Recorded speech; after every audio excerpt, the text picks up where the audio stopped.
study, and play come together on a Windows 11 PC. And for a limited time, college students get the best of both worlds. Get the Unreal College Deal. Everything you need to study and play with select Windows 11 PCs. Eligible students get a year of Microsoft 365 Premium and a year of Xbox Game Pass Ultimate with a custom color Xbox wireless controller. Learn more at windows.com/student offer. While supplies last. Ends June 30th. Terms at aka.ms/collegepc.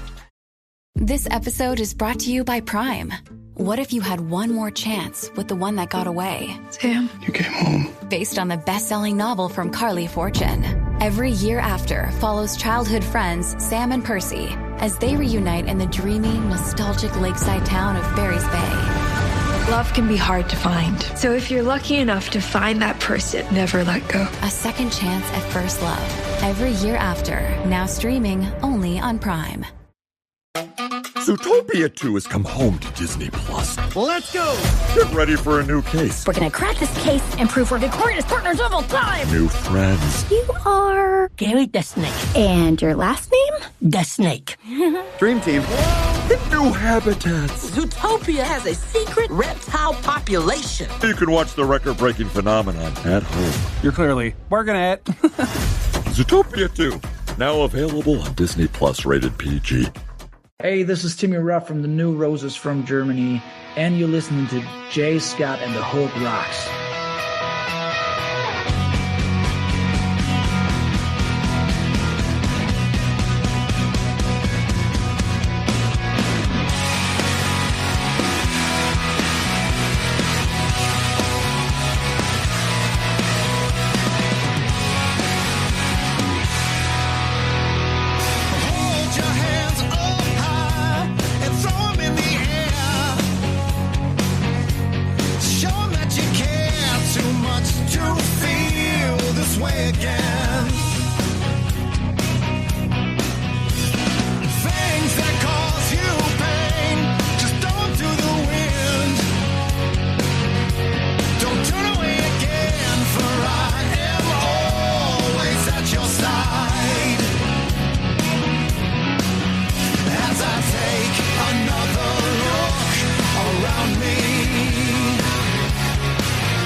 Happy New Music Friday, everyone. It is Jay Scott. It is the Hook Rocks, the ultimate rock community podcast. Thanks for tuning in. We are part of the Pantheon Podcast Network. Check out the Hook Rocks, as well as many of my friends on that platform, like Vinny Appice and Carmen Appice on the Hangin' and Bangin', Martin Popoff, the Rock Historian, and Tom and Zeus on Shout Out Loudcast, plus many others as well that I always mention typically on an episode. Don't forget to follow the Hook Rocks on social media, on Instagram, Twitter, and Facebook at the Hook Rocks, as well as all podcast platforms. We've had some great episodes recently. We recently had Tuck Smith, Tyler Bryant, and many others on the show. A lot of new music spotlights, a lot of new great episodes. And we've got a special one for you today. Like I said, it's New Music Friday. It's album release day, and the album is Pawns and Kings. The band is Alter Bridge, and the guest is guitarist Mark Tremonti. What's happening, Mark? How are you? How you doing, man? Thanks for having me. I appreciate you doing this. Good to see you again. And hey, man, the new album's out. I absolutely love it. Thank you. I guess the first question I have is in regards to your projects, what you do, whether it's with Tremonti, whether it's with the special project that you did on the Frank Sinatra album, and you couple that with what Miles does. How do you guys come together for an album when you write music? Usually me and Miles will write demos, and we'll start putting them into a Dropbox file for the rest of the band to hear. And then we'll kind of put our 2 cents into what these demos sound like, and I'll send Miles ideas. He'll send me ideas. And then by the time we get to pre-production, we have a pretty good idea of which songs we want to tackle, which ones are the best, which ones are going to make the cut. And then we put the rhythm section jumps in and puts the alter bridge spin on everything. When you think of the ideas and the demos that you do and you bring in all that stuff together collectively, you have other projects that you do. Miles does as well. How do you guys decipher which one is an alter bridge song or an alter bridge idea? Well, whenever you say you're done with the previous record, all of a sudden it's the race starts for the writing of the next record. So I have the next record in mind, whatever project I'll be working on. But if an idea is old, like I have thousands upon thousands of ideas that are, many years old. So if I go back into any of those ideas, then it just kind of goes, the judgment goes, if it's too heavy, sometimes if it's a speed metal thing, sometimes I'll put it into my Tremonti project. If it's a very atmospheric thing that I can't sing as well as it needs to be sung, I'll hand it over to alter bridge. So it's, I kind of have a inner filter, if you will. A lot of this album is really based on what is happening in reality today, coming out of a pandemic. I think of the song "This Is War" and how it's basically a song about the war on narratives, the war on information, the war on how we absorb and receive information, and it kind of carries through on a couple other songs. When you're writing music and writing lyrics, especially the song that you sing, and we'll get into that, these ideas that come about, is it just something that, organically happens, or are you constantly thinking about ways to approach this point of view when you are writing something that is really based in reality? Well, the luckiest you can get is to have outside influences kind of seep into your creativity, things going on in the world, things going on in your personal life or your friends' lives. But more times than not, you have to get creative and find new ways to get creative and to write lyrics. Lyrics are tough. It's the way I write lyrics. I teach songwriting in clinics when I go on tour usually. And the trick I have is I sing right off the bat. I'll write a melody and then I'll just sing to it, almost like a freestyle rapper would rap. I just throw lyrics out there. And I'll do that for like 10 minutes straight. And then I'll come back to it days later to listen to it and say, all right, this word works. This word works. I'm starting to see a theme here. Let me see if I can make these two parts make sense. And you kind of mold these ideas that happen by chance into something that's meaningful to you. What's really cool about this record and Alter Bridge's music is, when you do write a song that is on something sensitive or something that is, what everyone feels and sees, you guys never get preachy. It's always a perspective. It's not meant to tell you how to think or, tell you which way to go. It's just giving out a perspective of what's happening in a pretty much layman's term of what's happening in society or an issue. Is that something that you are aware of when you're writing, that you don't want to be too preachy, that you just want to give your perspective and it's up to the listener to kind of determine how they feel about it? Yeah. I think being too preachy or being too opinionated is polarizing, and it's just not what we do artistically, naturally. It's, if you're ever going to do something that is an opinion or preachy in a song, it's usually from somebody else's point of view, because that's just not the type of people we are. The song that you sing on the album, which is called "Stay," which is, a song about support, a song about getting through and healing. How did that song come about? I was, it's one of those moments where I was just kind of sitting around on the couch watching movies with my kids, actually. And I was just thinking, humming something in my head. And I remember having to leave the room and write this part. That happens to me all the time, where I'll just kind of walk around humming things in my head and try to write something from it. And I had this part kicking around that's probably the oldest part that I had for this record, was the chorus for "Stay."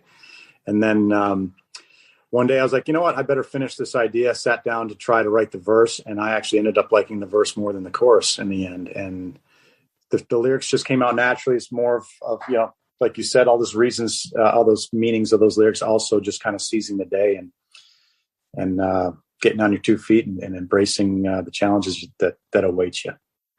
Yeah, what I found really interesting about that song too is, just for my own self, we all went through the same thing over the last couple of years, which is the pandemic.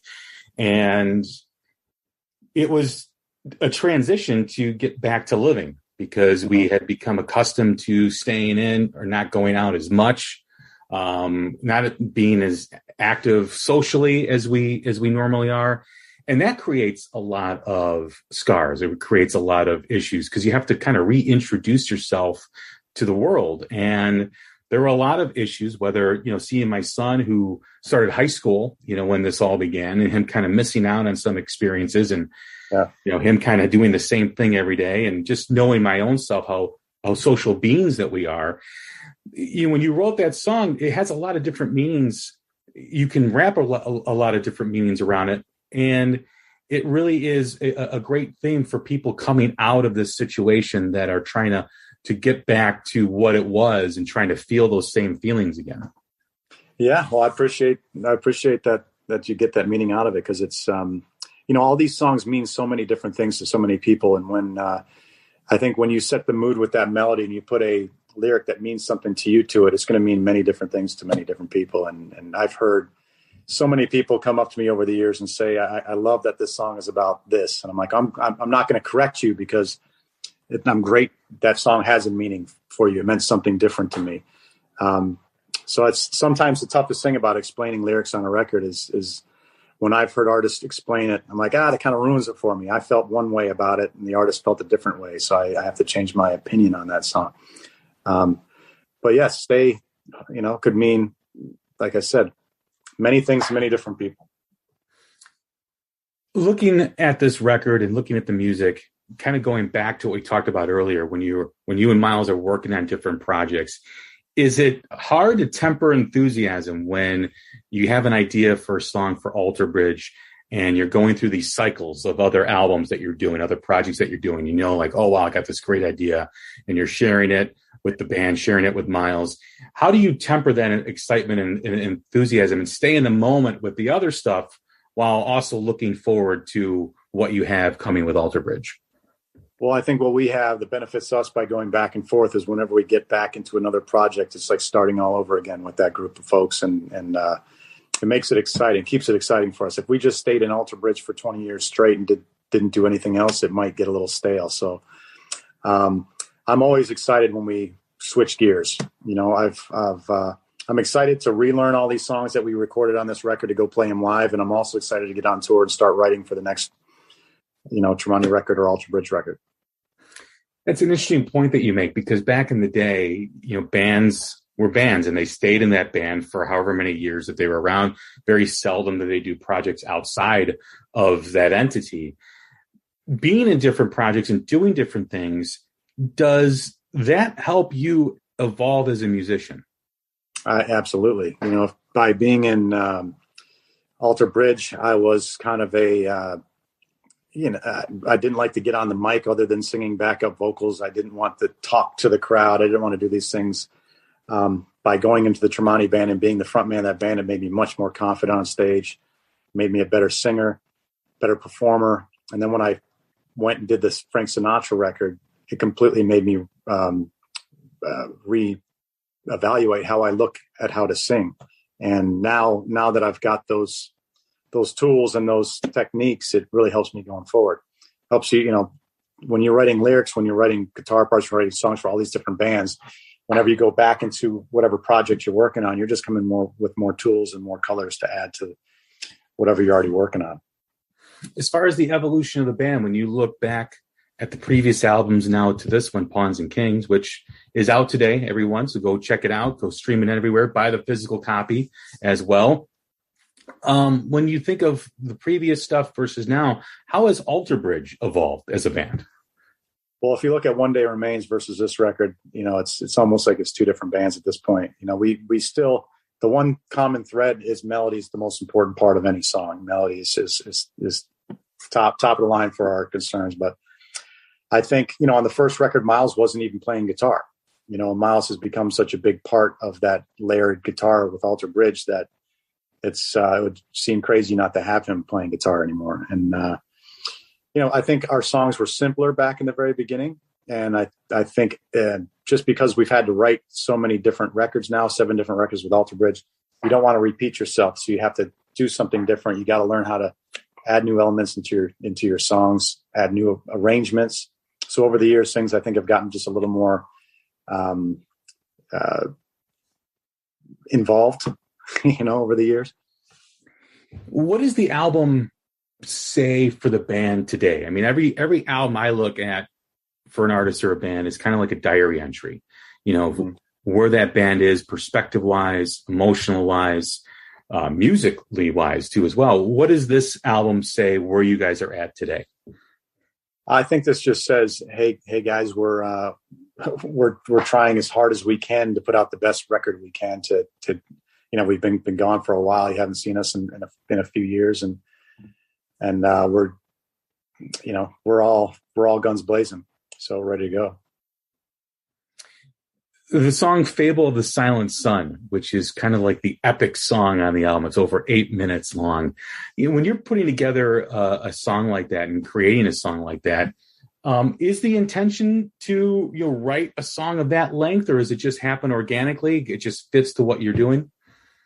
No, it just happens. That song used to have the whole first minute and a half or so of that song used to be a different song, and those pieces fit so well together, it became one piece.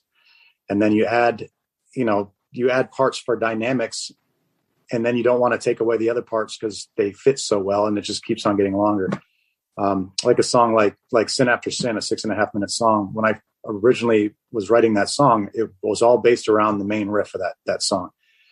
I kept on throwing more and more ideas at it until I felt like it was finished. And when I did feel like I had all the 5 or 6 great pieces that needed to be in that song, I saw that there were so many other pieces that I didn't want to eliminate because I liked them so much. So I had to do my best to make that work. And when you do that, it's not going to be a 3.5 minute song. As long as the song is a better song for all the pieces that you keep in it, keep them. I don't worry about a song being, over 5 minutes because it can't get on radio. I just want the song to be the best it can possibly be. And if it's a 15-minute song and it all works, great. Does that thought process give you more freedom? You just mentioned not worrying about a song that may play on radio. Well, let's face it, rock radio is becoming less and less existent day by day. So as an artist that maybe was kind of, kidnapped by that, that sense of writing a song for radio years ago, artists today have more kind of creative freedom because they don't have to worry about, the record company saying, oh, you got to write a song to get on this, you got to write a song to get on that. Is that a true statement?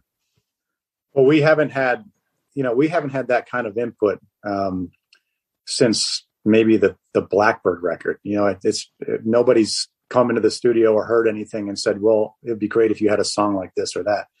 Everybody just stays away and lets us do what we want to do. And since about the same time, when we were younger, of course, you're like, oh, that's going to be the radio single. All right, we got to edit it down. We got to make it good for radio. But I stopped that many, many records ago, and it feels like you have a lot of freedom. You can do whatever you want.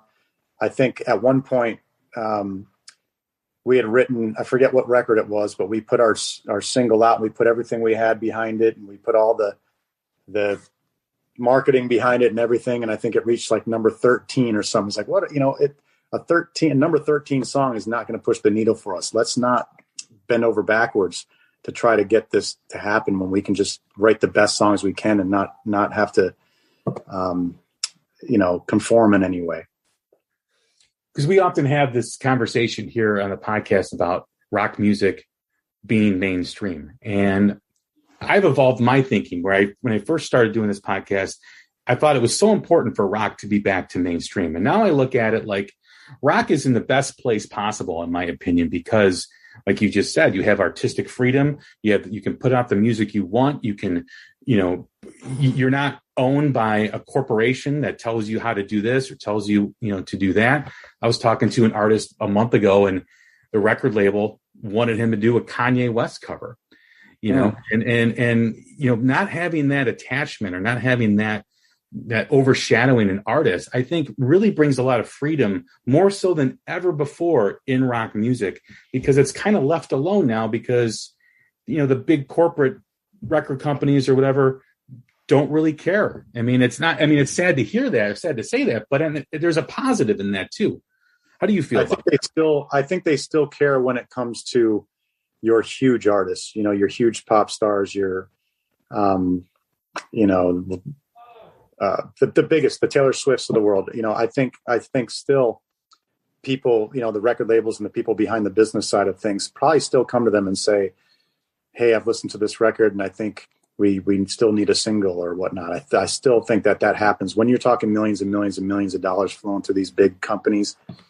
But when you're talking a band like us, I think people don't want to offend us by giving us opinions on how they think we should run our business or write our songs or put our records together, because we've been doing it for 20 years. You know, I think that might have changed if all of a sudden we were selling millions and millions of records and you know, feeding all these, you know, hundreds of people's families that work at the record labels and, you know, the big machine. Is there a big tour plan for you guys? What's next for your support with the album? We head out for a European tour in November and December. And then we come back to the States in January for a 3-week tour, 2 weeks off, another 3-week tour. And we'll keep going through the end of the year. Yeah, you guys are hitting Chicago, I think, with Mammoth. Yeah. Oh, yeah. That'll be exciting. They're playing the Riviera, great theater down, the historical theater down in the city of Chicago. As far as, you know, the next single or the next song you're going to release, are you guys done releasing stuff, or is there something on the way as well? We have no plans other than Silver Tongue is still the single we're working. I think we'll kind of just, now that the record's out, we get a good view of what the opinions are on the strongest songs. So kind of go from there. Awesome. Well, Mark, it's been a blast. Thank you very much for the conversation. The new album, Pawns and Kings, is out everywhere today. It's a great album to start out the fourth quarter here in 2022. Awesome. Thank you so much. All right, everyone. I'm Jay Scott. This is The Hook Rocks, the Ultimate Rock Community Podcast. Stay safe, stay healthy. We'll talk to you soon. Thank you.